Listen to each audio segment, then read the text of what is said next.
Awesome. Christian Cultural Center, welcome. Mount Lebanon Baptist Church, yes. St. Martin de Porres, Brooklyn, New York, welcome. Macedonia AME. Namaste SPCBC, welcome, welcome. Good evening, CCC, okay. Judy Jones from Safe Haven. Welcome, welcome.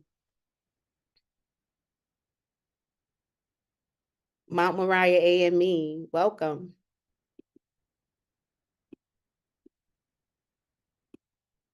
We're going to get started in about 2 more minutes. We're getting there.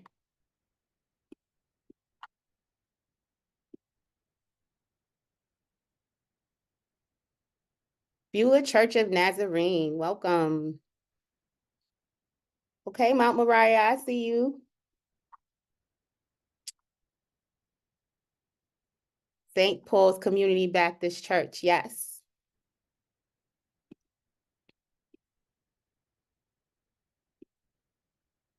Wayside Baptist Church, Bronx Bethany Church of Nazarene, St. Jude's RC Church in Brooklyn.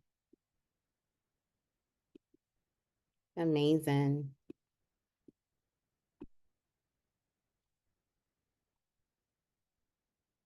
We're so excited to have you here today. Christ Baptist Church of Corona, New York. Okay, Quorum, New York. My apologies.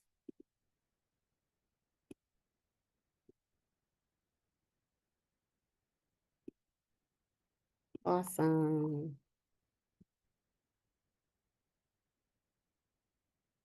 We're going to get started in 1 more minute.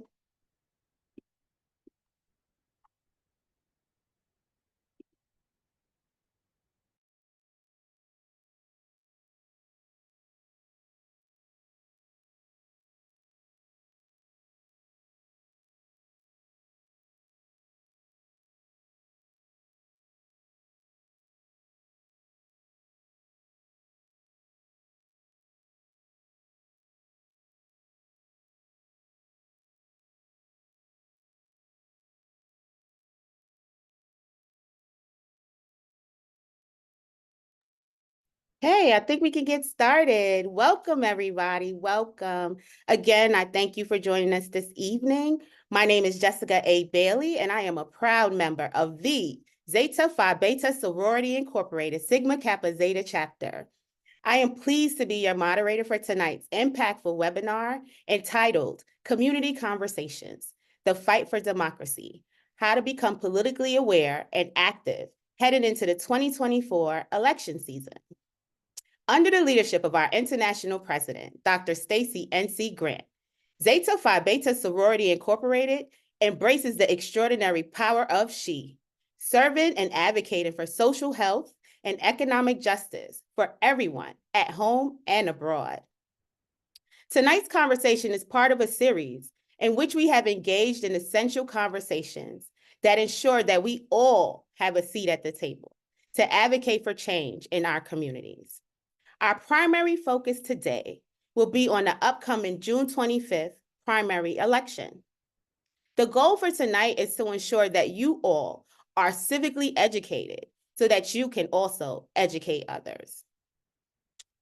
Before we begin today, I just want to take a moment to thank our partners for their valuable contributions to tonight's webinar. If you hear your house of worship, feel free to clap in the chat.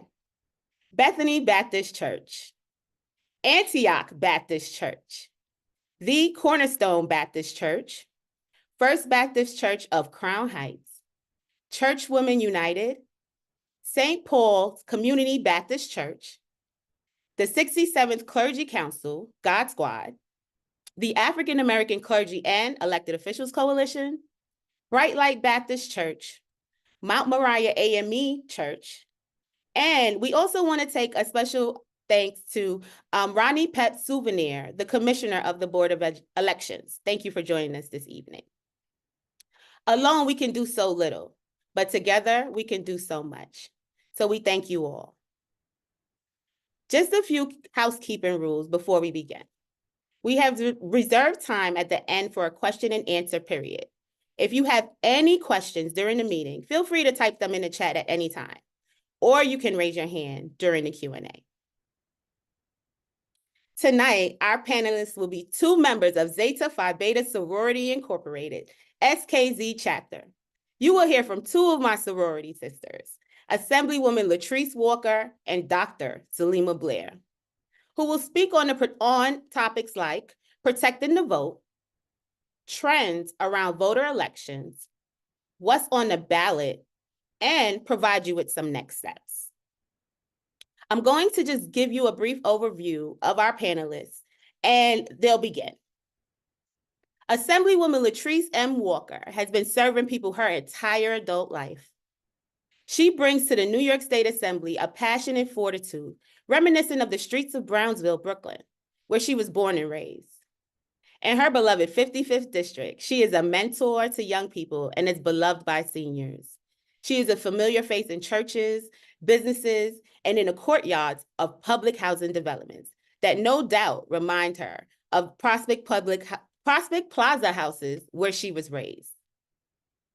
Our second panelist for this evening, Dr. Zelima Blair, is currently professor and chairperson of the nationally ranked Department of Public Administration at Medgar Evers College.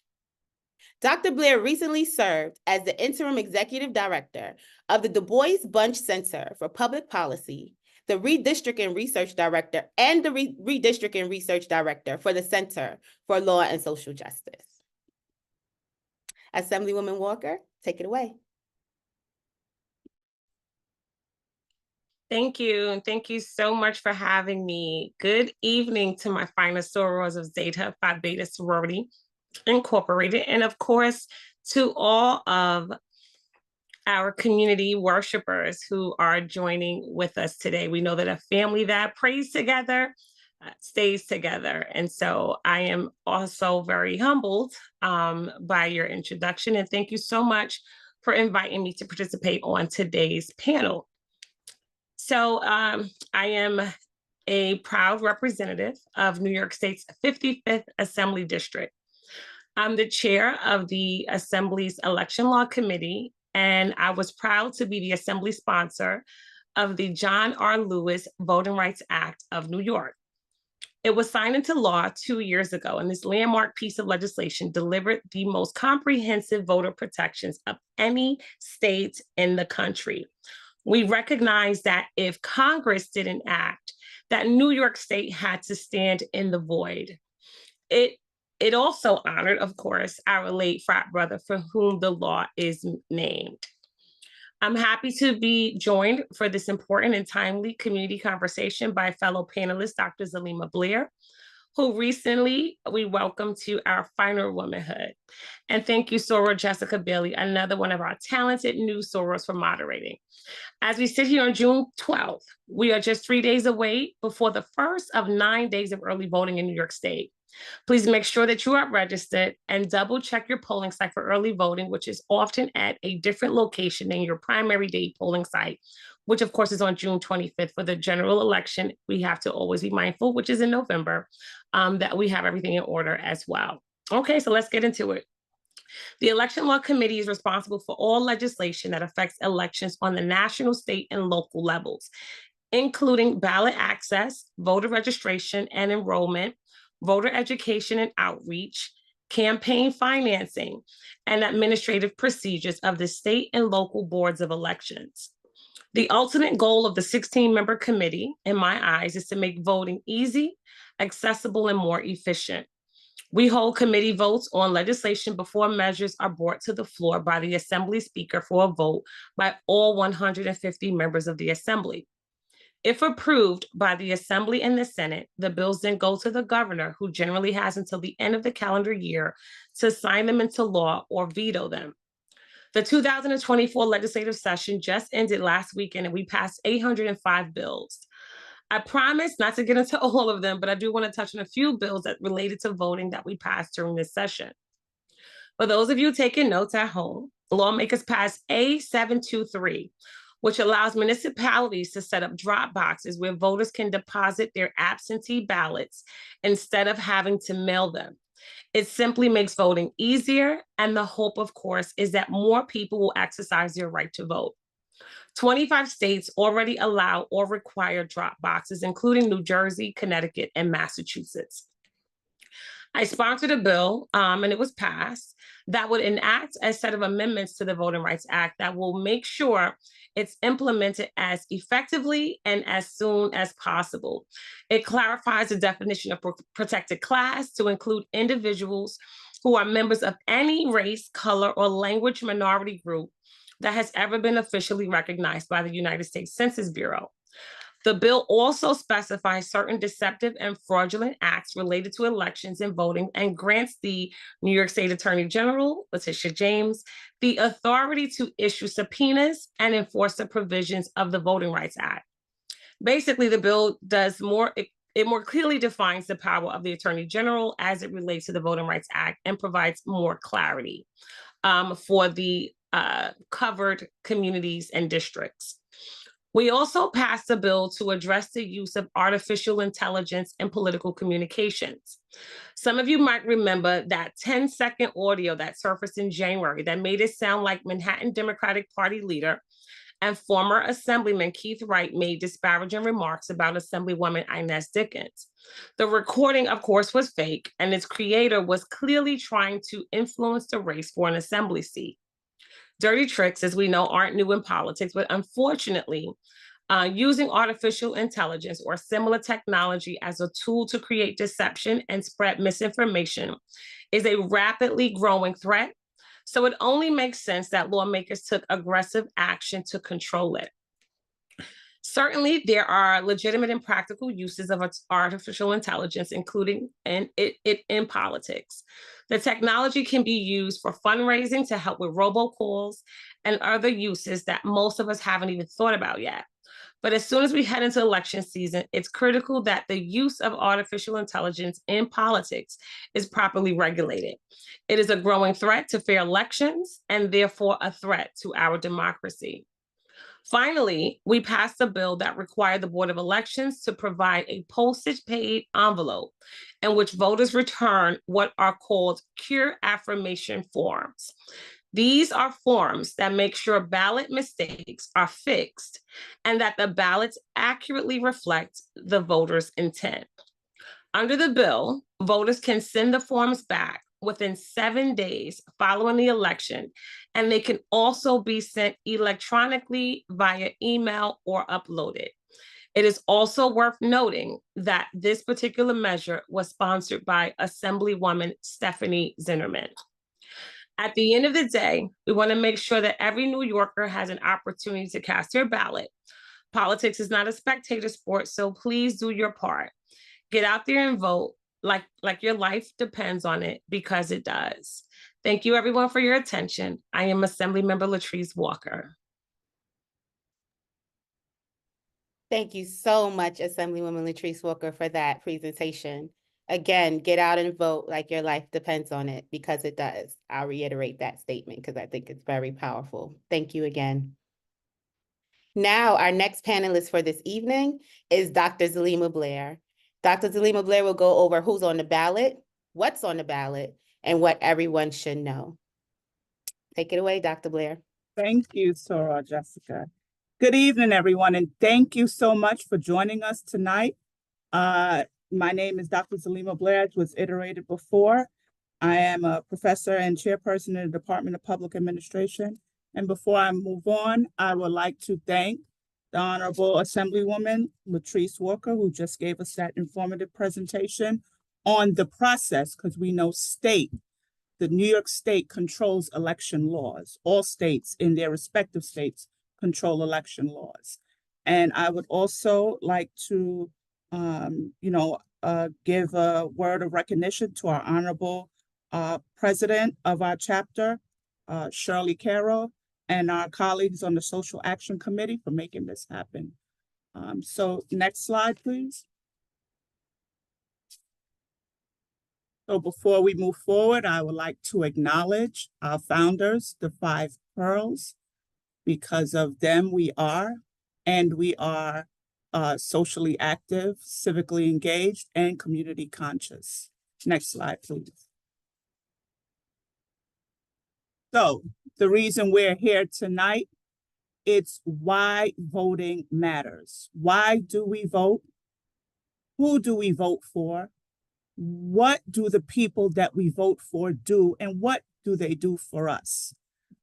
When is this supposed to take place? And of course, your questions and answers. Next slide, please.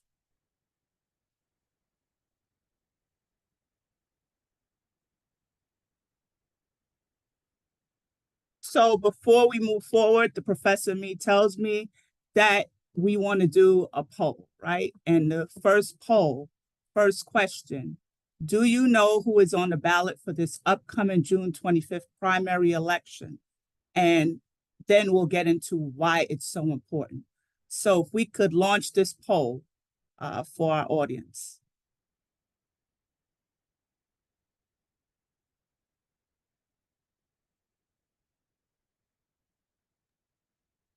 Is everybody seeing the poll? No, I'm not seeing. No. No, we are not. No.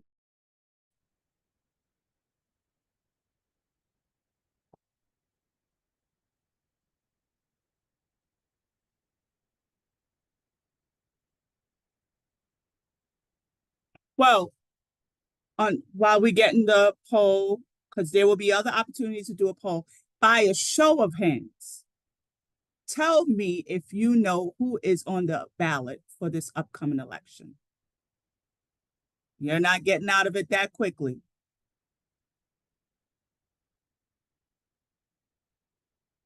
And if you're an elected official or you work in government, you can't do that.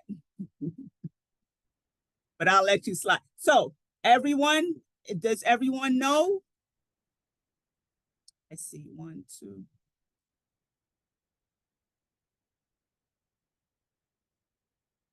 Most people said, most people did not know.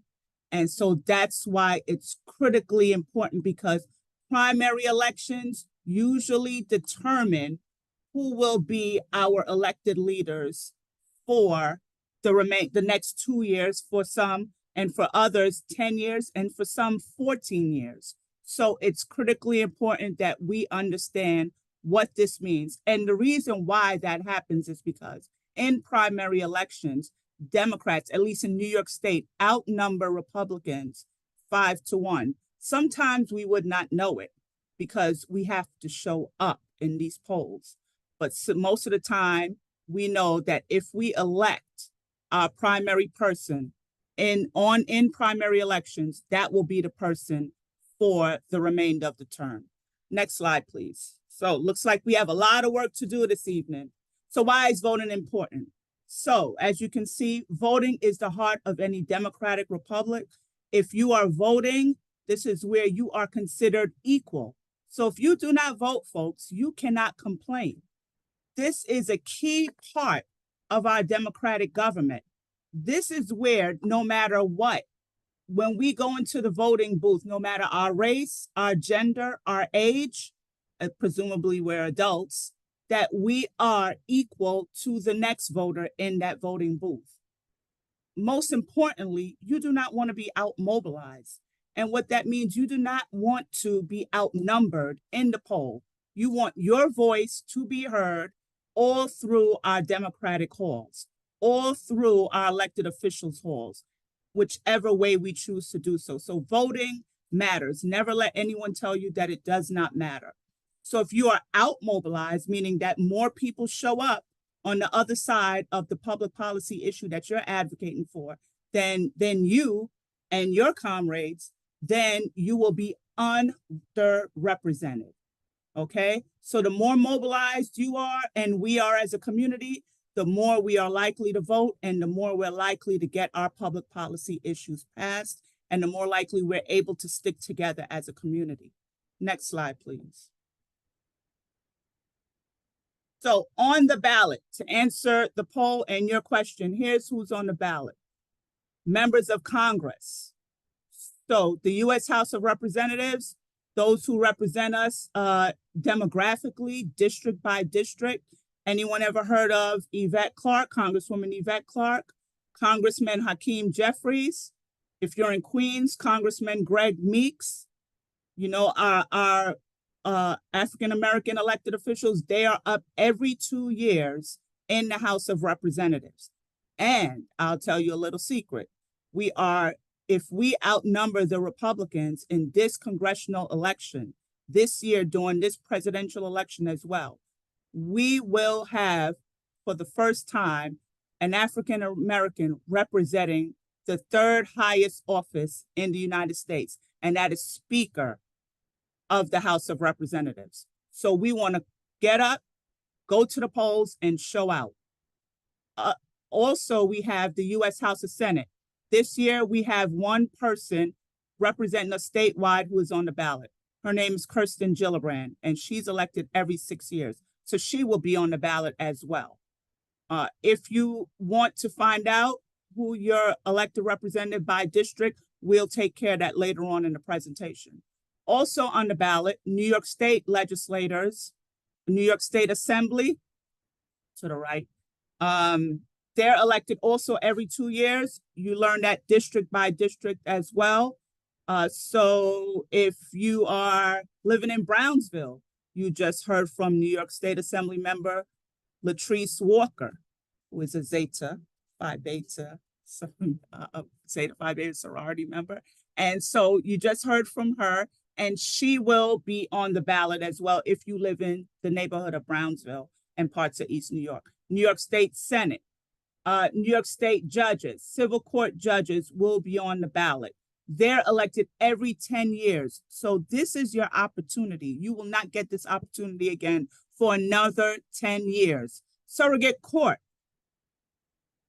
14 years. These are who we'll see on the next slide, who determines our trusts and estates. Oftentimes we're left wondering, what did our family leave for us?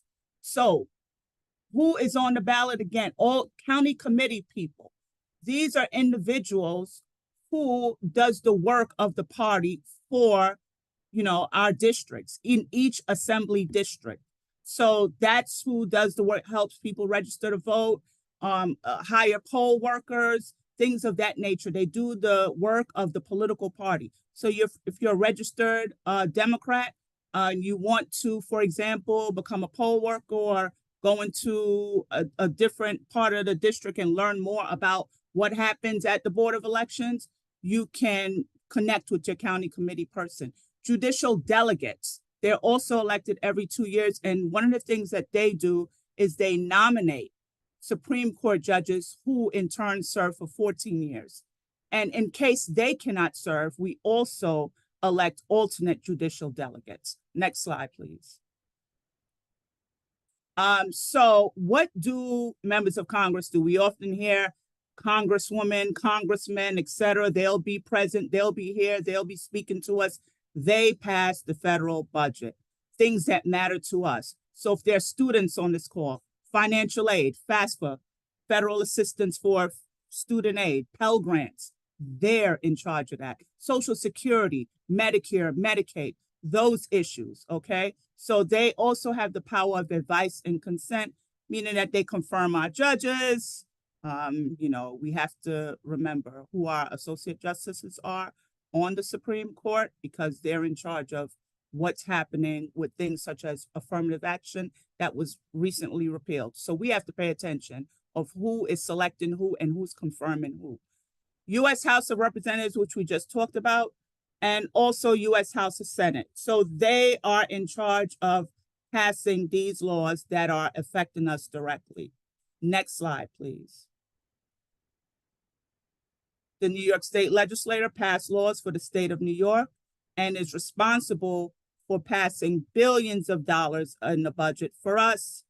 And again, if you're a student, your tuition assistance program, if you're expanding Medicaid, health in hospitals, all the things that we talk about, maternal morbidity, just recently, congestion pricing, all of these different things, the MTA, anyone take the train or the bus?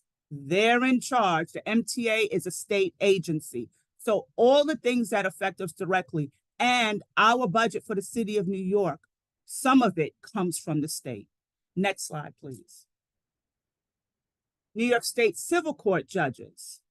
So I know that the civil court, you're wondering, what do you do there? But if you have anything under $50,000 that someone owes you money for, you can take them to court for that. That's no small feat. So it interprets the law and can be placed in criminal or civil court after election. This is a big issue because we often talk about our Black and brown individuals being caught up in that cycle of juvenile delinquency, these different educational pipelines, and also landlord-tenant issues. These are where we see things moved around in New York State Civil Court and their judges. So we elect them for 10 years. Surrogate court judges, 14 years. Anyone ever heard of a will? Anyone ever, by show of hands, will, having an asset, okay? Things in your closet, your jewelry, your clothes, your house, anything that you consider an asset, your co-op, your condo, all of these different things, a list of items. You file these in the surrogate court. And if you do not have a will, then New York State laws of intestacy kicks in. And this is where the surrogate court comes in. And we know oftentimes there are issues with estate planning in our community. So we want to make sure that the right judge is there with the right mindset for our community. Next slide, please. As I stated before, we have county district leaders who carries out the work of the political party for the assembly district. So this, you want to make sure you vote for 2 different individuals, 1 female and 1 male. Anyone know who started this county district leaders and why?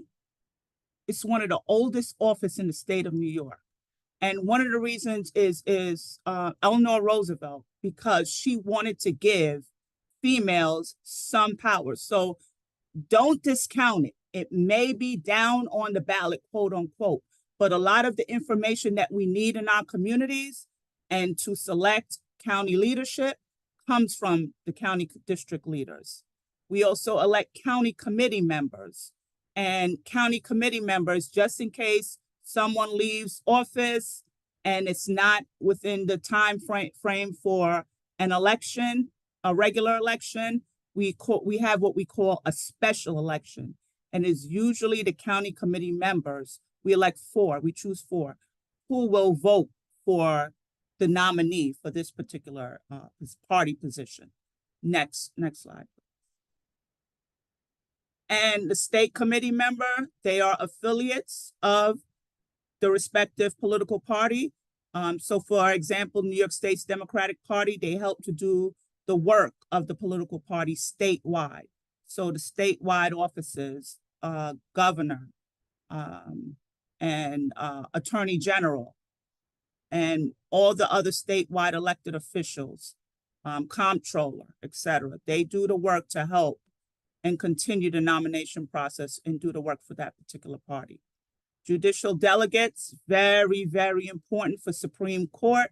We do not elect Supreme Court judges directly. We elect judicial delegates and alternate judicial delegates to in turn nominate Supreme Court judges. So very, very important. These are trial court judges. This is where juries are selected, etc. You want to make sure that you know who are your judges in the unified court system. Next slide, please. So all of this to say that we must be engaged, civically engaged. Civic engagement usually precedes political engagement, because once you develop that civic identity and that passion, it flows naturally into this political engagement process. It becomes natural for you wanting to know who's on the ballot. It becomes natural for you just going to the polls. It becomes natural for you to say, hey, why can't I vote earlier? Why can't I mail in the ballot? And what's the process for doing that? Now we have those things thanks to one of our illustrious members of the assembly who you just heard from, who was sponsors of these bills, right? So civic engagement is working to make a difference in the civic life of our communities. and developing the combination of knowledge and motivation to make that difference. It's about your passion. If you're an artist, then have a party for the arts and then walk to the polls. You know, if you're a dancer, then party with a purpose and go to the polls, right? If you are a teacher, then educate your students about what it means to be civically engaged, because the more engaged people are, the less likely they are to do damage to their communities. So it encompasses learning, volunteering, and other community initiatives that serve to benefit specific segments of racial, cultural, and ethnic groups in our society. So when you see our students marching, whenever something happens that don't agree with them or don't agree with their race, their culture, and their ethnicity, and any type of barriers that is happening to their community, support them, because that's what they're doing. They're exercising their voice in a different way than we would exercise our voice. Next slide, please. So here are some examples, right? There are different ways to participate in the political system. It is natural for us to say vote, but as I was just saying, civic engagement as well. So we have some unconventional and some conventional acts. And history tells us that they work, okay? So we have voter registration and we have voting as traditional models. But before we all had this right, we heard the John Lewis Voting Rights Act being talked about earlier. Before that could happen, there was a lot of unconventional activities that had to take place. There was a lot of petition signing. There was a lot of letter writing.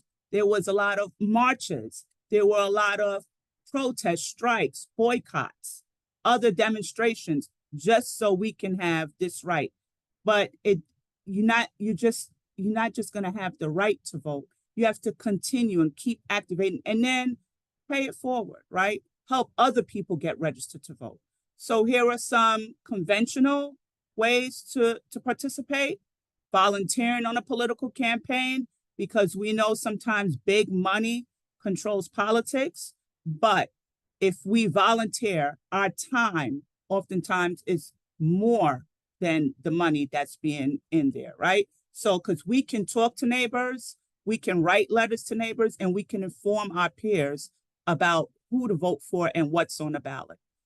Donating to a political campaign, if you don't have a lot of money, $5, $10 goes a long way, because for state elections, now they have matching funds, which they didn't have before.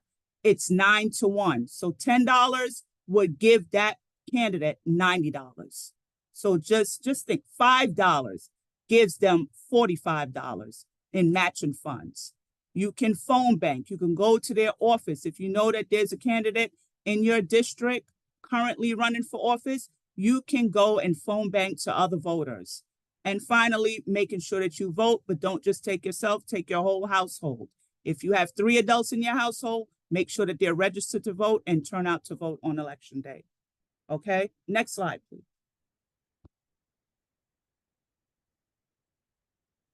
And so here's the process. We know that there's a process of becoming civically engaged, and it's about civic learning, which we're in the process of doing.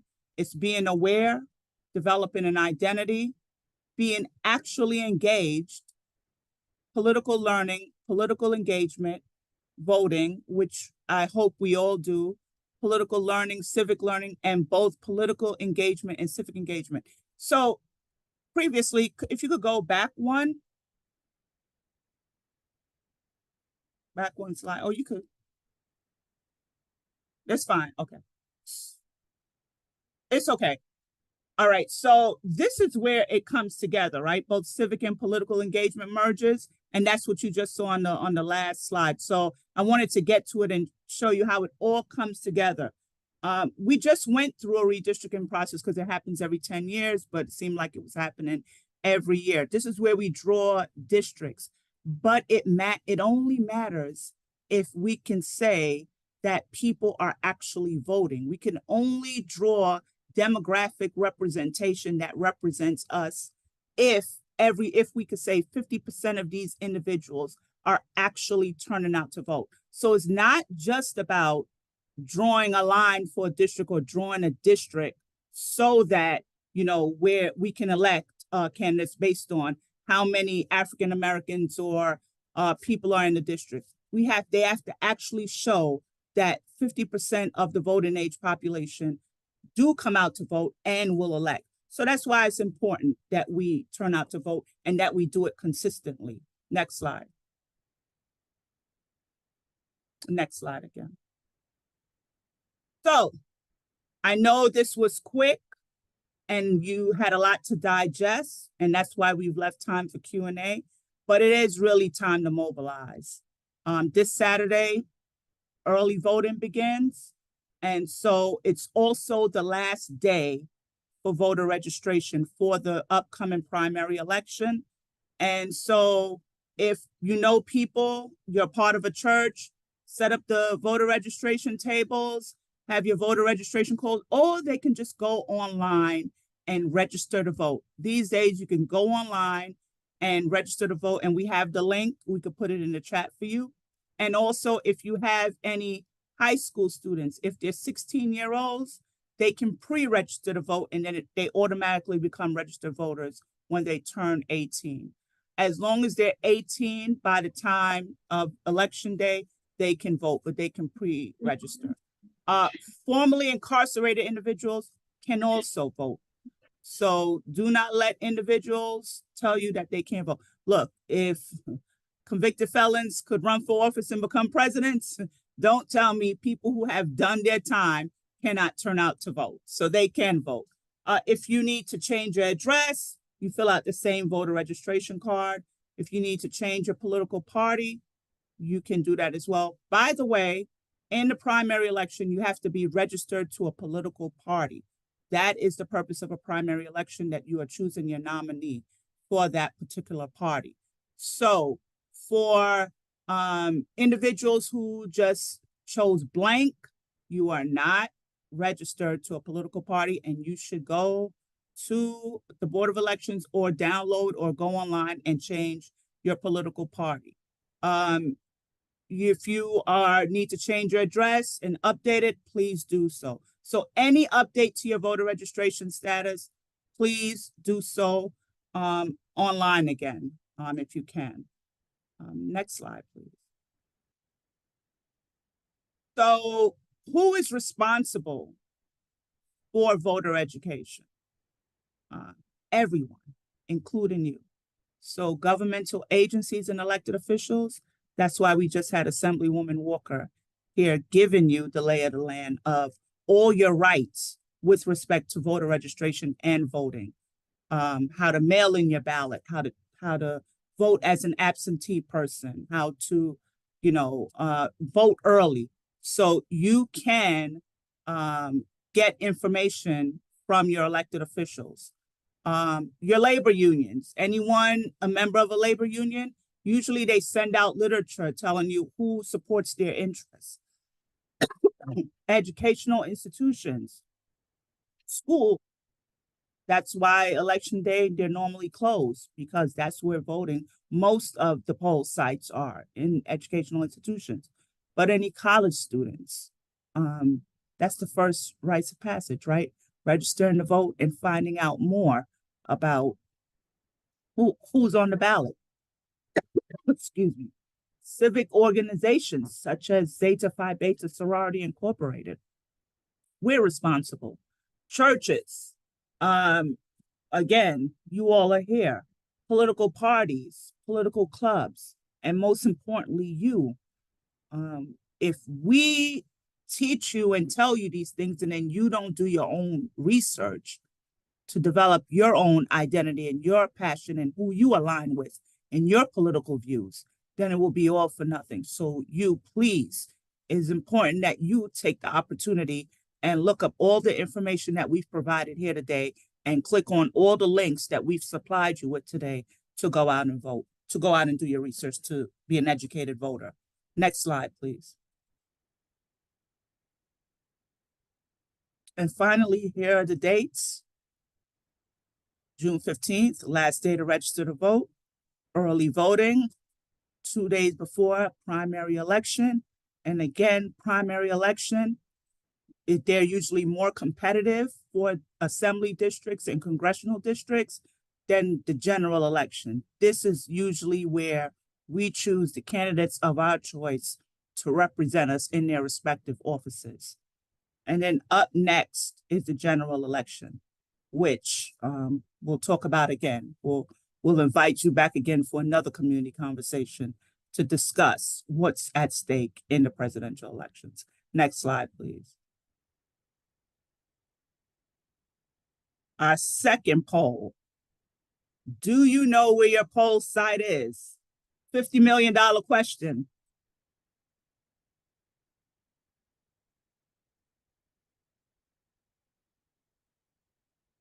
Take the poll.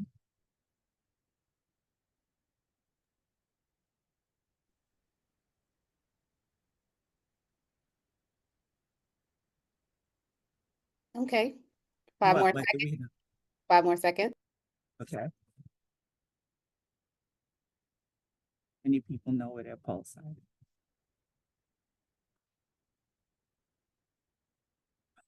is. So we don't have to put the link in. We shouldn't. So it not just knowing your poll site, but also knowing which booth to go to, right? Which table to go to when you get in, so that you don't have to stand online, right? Which electoral district that you vote in, not just the assembly, not just the school site, but which table do you go that you would see your name on that list, right? So if we could put up the link for the poll site. Next slide, please. You can put it in, we can put it in the chat.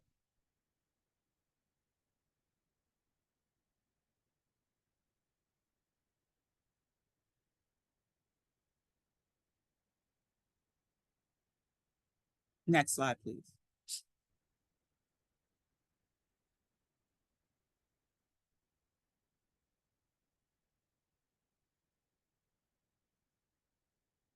Is that it? Next slide.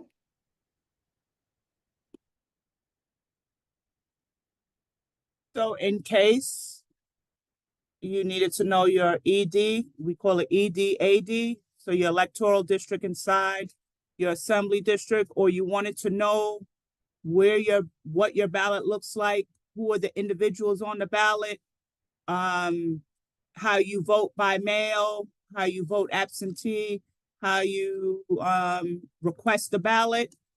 All the information is at requestballot.vote.nyc. For additional information, you could just simply Google Ballotpedia and find out more information about the ballot. Usually we find out things, whether or not there's a referendum, whether or not there are things to vote on.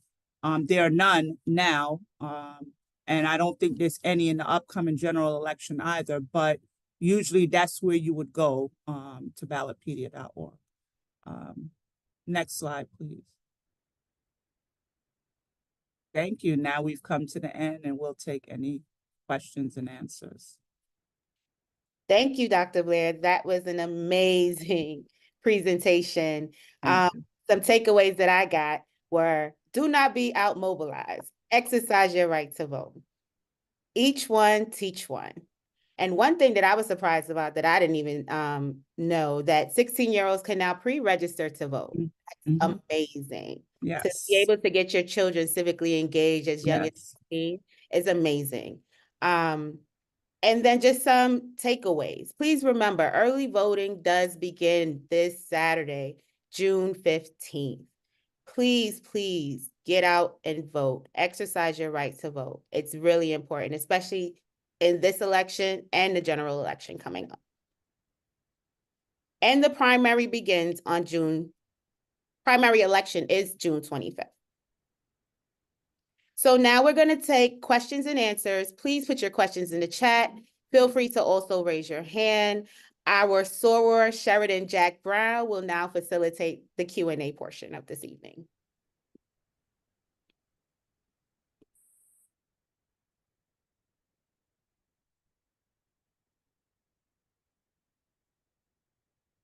Sheridan?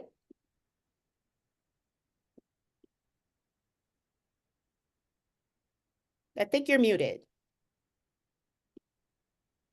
All right, sorry, can you hear me now? Yeah. Yes, sorry about that. My computer just crashed. Good evening. I'm sorry, hold on.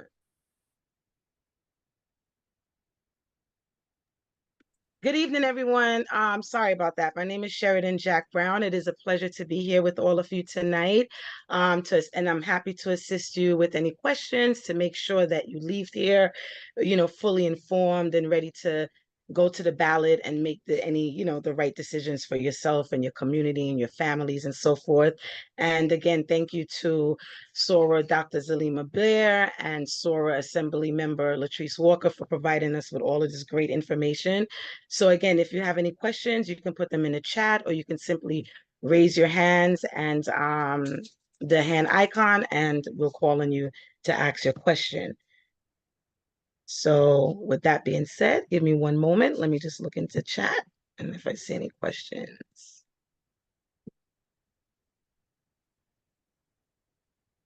Actually, I don't see any questions, but I do see, people basically thanking us. I do What do you see some see? questions. Where? I have one, and maybe this is for Dr. Blair. Okay. When is the deadline to request an absentee ballot for the primary election Oh, gotcha. and the general elections? Thank you for that question, Judy. Thank you. Usually they could request up until the day of election. So up until June 25th, they could request the ballot. Thank you. I think I see another question. Are 16-year-olds able to pre-register in all states or just New York City? I'm only certain about New York State, not New York City, but New York State. All states have their own election laws, so each state governs that. But again, Ballotpedia is very resourceful. They allow you to click on different states and find out the rules on those different states. So I just wanted to add that the last day to request a ballot online or by mail is June 15th. And the last day to request it in person for a ballot by mail is going to be June 24th. Okay, and I also see a question from Dr. Lorraine Richardson McCrae. Where can we find a copy of our upcoming ballot to see who is running? Again, ballot. I will go to Ballotpedia. But there's also Find Your Ballot. I think it was on the presentation we put in the chat. Yes, we did put it in. Yes. And then she also has another question. If you are registered in the Working Families Party, Independent or Green, can you vote in the primaries? Assembly member, can they vote in the primaries? They got to vote for if they have a candidate that's on that particular ballot for that particular party. And each one has to have enough signatures to have made the ballot for that particular political party. Right. So in New York State, we have closed primaries. And so you can only vote within the party that you're registered. And then we have another question from Abraham Robinson. How can we better engage first-time voters and ensure they continue to participate in future elections? Yeah, so I know everyone has their own methodology, but for me, civic learning and civic engagement, like staying informed, peer-to-peer information, social capital, that really helps people to vote. Your peers have a big influence on it. And also whatever civic organizations that you're a part of, whether it's a church, whether it's your place of employment, things that you like, things that you don't like, you have to vote your interests. And right. So stay engaged on your interests. Sorry, go ahead. A lot of times what I've been saying to a lot of young people is, right now, Twitter and Instagram and TikTok are on the ballot, right? And of course, they love to be able to have unlimited access to the social media streams that they, spend many, many hours on. They are being regulated, and these regulations will happen either with them or without their voice. And so I've been encouraging them to do that. In addition to that, the Brooklyn NAACP Youth Council is also a very amazing way to participate. You can participate up to the age of 21, sometimes 25 in that regard. And we had a number of young people who came up to Albany to speak about the algorithms and other things like that, which are in social media, which again, were on the ballot because it was a major part of Governor Hochul and Attorney General James's legislative platforms this year. Thank you. And then also, Mr. Robinson would like to know, can we discuss the impact on voter ID laws on voter participation and any measures that can mitigate the potential negative effects? Ooh, you speaking to my spirit right now. So let me also say that you can register to vote at the age of 16, though you won't be able to vote until you are 18. So just wanted to point that out. And I believe you can be 16 to vote, to work on election day poll sites. But voter ID laws, we know, are ways by which folk are being kept out of the electoral process. I was in a huge battle this year, which will probably, create a lot of adjective for me within the next couple of years. But we have automatic voter registration. And with automatic voter registration, if you go to places like the DMV, for instance, presently we have what's called opt-in. So they have to ask you whether or not you want to be registered to vote. But of course, there are lots of people maybe from the South or whose name is Mel Anderson. I think I saw one of those whose birthday is messed up on their birth certificate, where it becomes a huge challenge for folk to be able to even go to DMV to be able to get a license. And so there are lots of racial, institutional challenges, racially motivated institutional challenges at the DMV. And so we're doing everything in our power to ensure that voter ID laws does not see any place within the state of New York. There are legislators who have introduced voter ID law legislation. But of course, we have been fighting it. So presently, you do not have to present a photo identification in order to vote, because we know that a lot of people just don't have the documentation necessary in order to provide or even get a driver's license or New York State photo ID. Right. But the governor did just announce that we have an online My ID platform. And so if you have access to that, I would say if you're on like myid.gov to be able to get that. So if you're stopped by the police or you need to provide ID, instead of taking a picture of your driver's license, you can utilize that. So I just want to add on, that voter IDs, which sometimes they ask for it if you have a poll worker that, sometimes they do. It's important to know. That's like the cost of IDs are so expensive. That's like another poll tax, right? So also the Board of Elections, the first time you register to vote, they send you a voter registration card. So walk with that. That's your ID. It's not a picture ID or whatever, and it's free. So don't buy into this extra poll tax or let anyone ask you for ID, because I've had people ask me for ID when I'm going to vote, and it's not required. So there are states that do it, but again, that's another poll tax. And if in New York State someone asks you for your ID, it's one of the things or issues that's covered by the Voting Rights Act, which we passed. So I would say to contact the Attorney General's office, or if there are poll watchers who are at your poll site, who sometimes are attorneys, sometimes are not. And then the New York State Democratic Party, I didn't get to mention that I'm also secretary to the New York State Democratic Party. We just announced with Governor Kathy Hochul that the New York Democratic Lawyers Committee has a statewide voter sort of access protection platform that was created. So we can provide that telephone number as well. Thank you. So we have another question from Ms. Mackey. She would like to know, if you moved from Queens to Brooklyn, but still did not receive your new polling site, what should you do? You can look up your poll site. You can look up on the poll locator site that we put in your address. You can find out if you're registered to vote at that site. And if you actually go to vote and you're not on, and you're not in the polls, in the rolls, on the election rolls in their book, you can actually ask for an affidavit, and then they can look you up, your vote could be counted.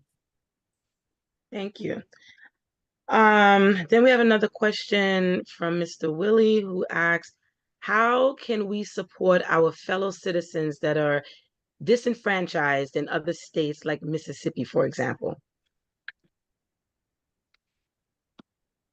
Again, I would give them the online resources and the online tools. Again, Ballotpedia, it lets you, it's in all the states. You can click on your state and they could put in their address and they can see all the information on the ballot, etc. So I would start there because it's very informative. They will know whether or not there's any propositions to vote on if they're in California, if they're in, or if there's any referendums to vote on. They will know everything about their ballot or how to access the ballot with Ballotpedia. Thank you.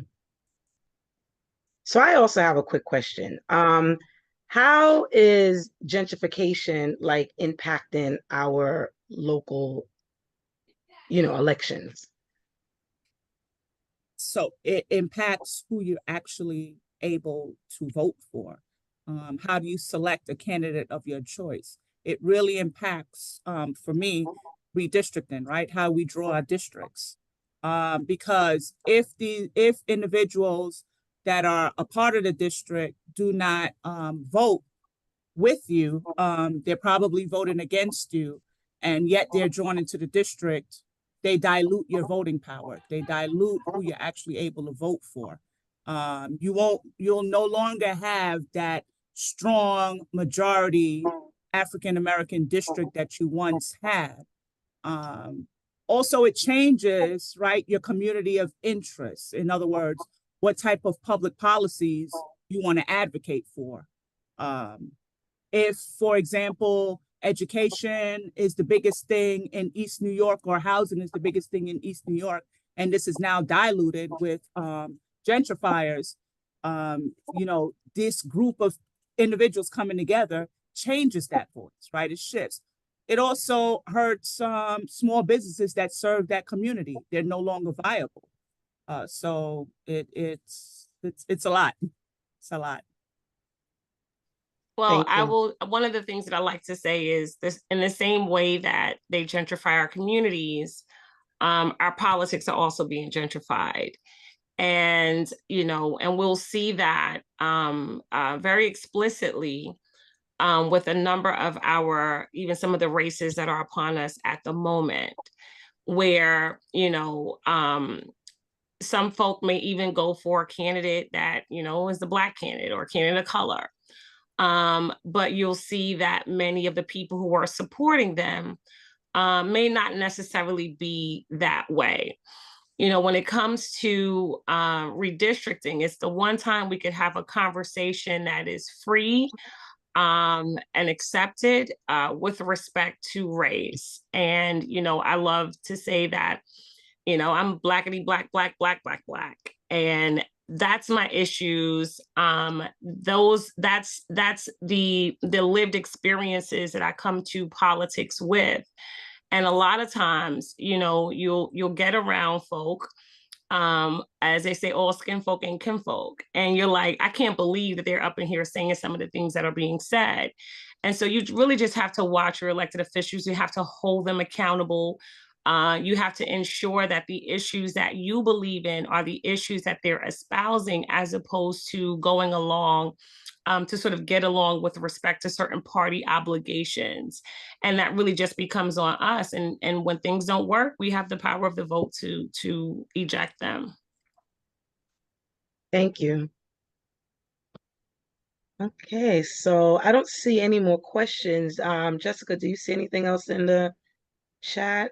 Not questions, but I did want to highlight just two comments that were made by Ms. Pete Souvenir from the Commissioner from the Board of Elections. I saw two comments that she made that I thought everybody should hear.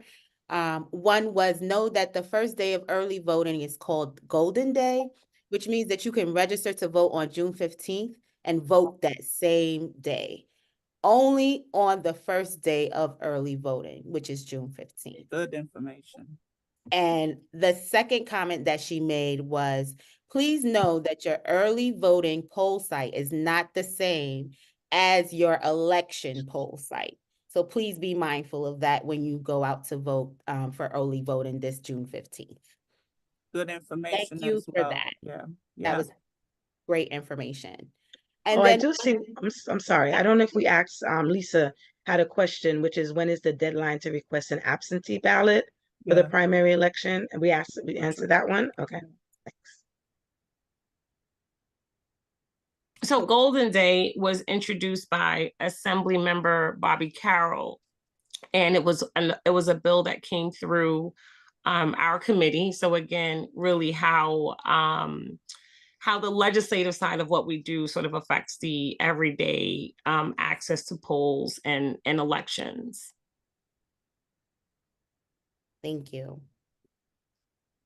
That was great. I don't know about everybody else on the call, but I am ready to get out there and get people to go out and vote with me and not just by myself, because that's important, right? We can learn, but we want you to leave here and share this information with others, because that's how you get out that information. Yes, Sheridan. Yeah, I'm sorry to interrupt, but Ms. Pepe Souvenir would like to say something about the absentee ballots. Go ahead, please. Thank you. And you need to unmute your mic. Yes, I There you have. go. Thank you so much. I so appreciate this conversation. Assemblywoman Latrice Walker is basically my boss.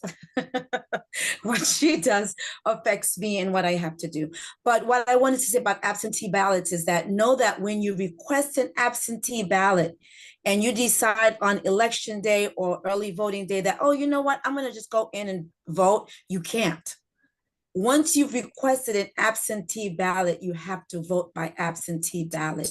So be very careful about making that decision about requesting it, because then what will happen is you'll go to the poll site and want to vote, and they'll tell you you can't because you requested an absentee ballot. You can push and they'll give you an affidavit, but who wants to vote by affidavit? So I just want you all to know, to let people know that if they request that absentee ballot, be sure that that's how they're going to vote. Thank you so much for letting me participate in that respect. Thank you. Another thing to help people, one of the things, and I know Commissioner Pepe and Assemblywoman Walker could speak to this as well. Sometimes we know individuals who have language barriers. They're supposed to be interpreters at the polls to assist with some of the languages. So that's important. Spanish, French. So the languages are limited. Yeah, it is limited, but also bring someone. Spanish. Right. We have Chinese, we have Spanish, we have some Arabic languages. French, Russian, Yiddish are not part of the languages that allow people to get interpreters. What happens is that the mayor's office usually has, you'll see a table with an orange tablecloth on the outside of the poll site. Those people have those languages available for translation. But within the poll site itself, the languages that are available for translation is, like I said, Chinese, Spanish, and some Arabic languages. So that's an issue that we could discuss, because that goes back to the whole census thing and how they decide who gets what. And so that's why that is available. But yes, you're absolutely correct, Dr. Blair. And that is an issue within our communities of not having people available to translate for some in our communities that need it. Thank you for that. So as we close out, it is our hope that you are leaving tonight's webinar more knowledgeable and encouraged to share this information with your family, neighbors, friends, and colleagues. We also hope that you will continue to help us move the needle forward by encouraging at least 2 or 3 people to be civically engaged and exercise their right to vote this June 25th primary election, as well as the November 25th general election. Again, I want to thank you to all our panelists, Assemblywoman Latrice Walker and Dr. Zulima Blair. Thank you again to all of our partners.